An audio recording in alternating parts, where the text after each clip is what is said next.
তো বন্ধুরা দেখো, আমি যেহেতু সোশ্যাল মিডিয়াতে কাজ করছি আর এইরকম একটা ভিডিও দেখার পর সোশ্যাল মিডিয়াতে আমি কিছু বলবো না, এটা কথাই হতে পারে না। এতক্ষণে সোশ্যাল মিডিয়া তোলপাড় করে গেছে। তো গত দুদিন ধরেই হয়তো এই ভিডিওটা সোশ্যাল মিডিয়ায় ঘোরাঘুরি করছে, প্রচণ্ড পরিমাণ ভাইরাল হয়েছে ভিডিওটা।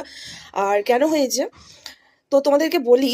একটা একজন লোক, কি বলবো, এত অভদ্র ভাষায় গালিগালাজ করেছে। তো সত্যি কথা বলতে ভিডিওটা আমি পুরো দেখেছিলাম। ভিডিওটা আমি তোমাদের সামনে যে আমি তুলে ধরবো, সেটা তুলে ধরার মতন ওখানে ভাষা নেই গো, যে ধরবো। এত অকথ্য ভাষায় গালাগালি দিয়েছে মেয়েটিকে। তো যাই হোক, ভিডিওটা দেখো, তোমাদেরকে একটুখানি সামান্য একটু তোমাদের সঙ্গে শেয়ার করছি। দেখো, তারপরে আমি আমার বাকি মতামতটা তোমাদের সঙ্গে জানাচ্ছি। কে আপনি? কে আমি যেই হই হ্যাঁ, আমি মালিক আমি খিস্তি মারলেন কেন আপনি? বেশ করি আপনি বেশ করি খিস্তি মারলেন কেন? খিস্তি মারলেন? বেশ করি। ছোট লোক কোথাকার, মেয়েদের সম্মান করতে জানে না।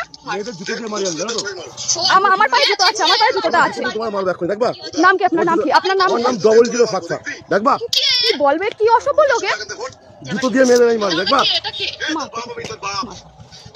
দেখ তোর জুতো দিয়ে তোই মারবো শোন, কে তোর কে জুতো দিয়ে তোই মারবো ওদা তোর জুতো দিয়ে তোই মারবো দেখবি কে ওর কাছে আগে ভোট দাদা? কে এটা? কে এই তোর বাপ আমি তোর বাপ তোর যদি কোনো বাপ থেকে ডেকে নিয়ে আয় তোর বাপ আমি বাপ আমি ওইখান দিয়ে ট্রেনে ভ্যানে উঠলাম। হ্যাঁ, আমার ফোনে একটা পার্সোনাল সাথে ওটিপি বলছি আর অসভ্যের মতন কথা বলছি। কি অসভ্য? এই তোরা ভেড়া আমি তুলেছিলাম তোর জুতো দিয়ে আমি মারবো তো দেখতেই পেলে তোমাদেরকে সামান্য একটু। হ্যাঁ, আমরা জানি, আমরা গ্রামের দিকের বউ। হ্যাঁ, আমাদের কি বলতো, কিছু কিছু পুরুষের ভাষা এরকম হয়, যেগুলো কথায় কথায় অনেক পুরুষ বলে থাকে। কিন্তু এর শেষের দিকের ভাষাগুলো এতটাই বিচ্ছিরি ছিল, সেটা আমার প্রোফাইলের মধ্যে কি আমার ইয়ের পেজের মধ্যে আমি নিয়ে একদম আসবো না।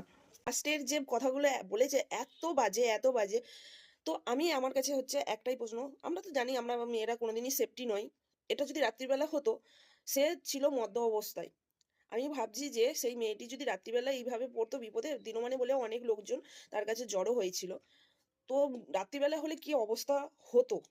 তার আমাদেরকে বুঝতে পারছো তো, যে রাত্রিবেলা কেন আমাদের রাত্রিবেলা একা একা বেরোতে নেই, একা একা যেতে নেই, কেন বলা হয় জানো তো? এর জন্যই আমাদেরকে বলা হয়। আর ওই যে বললো, যে কথাটা বললো না, তোর বাপ, ওর বাপকে সেটাই দেখিয়ে দিল। সত্যি কথা বলতে লোকটিকে ধরা হয়েছে পুলিশ প্রশাসনের 7 থেকে 8 ঘন্টার মধ্যে। মেয়েটি থানায় গিয়ে ডায়েরি করার পরই 7-8 ঘন্টার মধ্যে লোকটাকে অ্যারেস্ট করা হয়েছে। যাক, উপযুক্ত শাস্তি সে পেয়েছে, দেখেও শান্তি পেয়েছে। এবং আমি ভিডিওটিতে দেখলামও যে লোকটি স্বীকার করে মেয়েটার সাথে এরকম করলে কেন? মেয়েটার সাথে এরকম করলে কেন? আমি সুস্থ ছিলাম না তখন।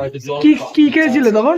প্রচুর ড্রিঙ্ক করেছিলাম। বলা তো উচিতই হয়নি, কারণ আমি সুস্থ থাকলে এগুলো করতামই না। ভেবেচিন্তে কথা আপনি কি স্কুল মাস্টার তার ঘরে না। একটা কন্যা সন্তান আছে। আপনি কিসের চাকরি করেন? তারা কিন্তু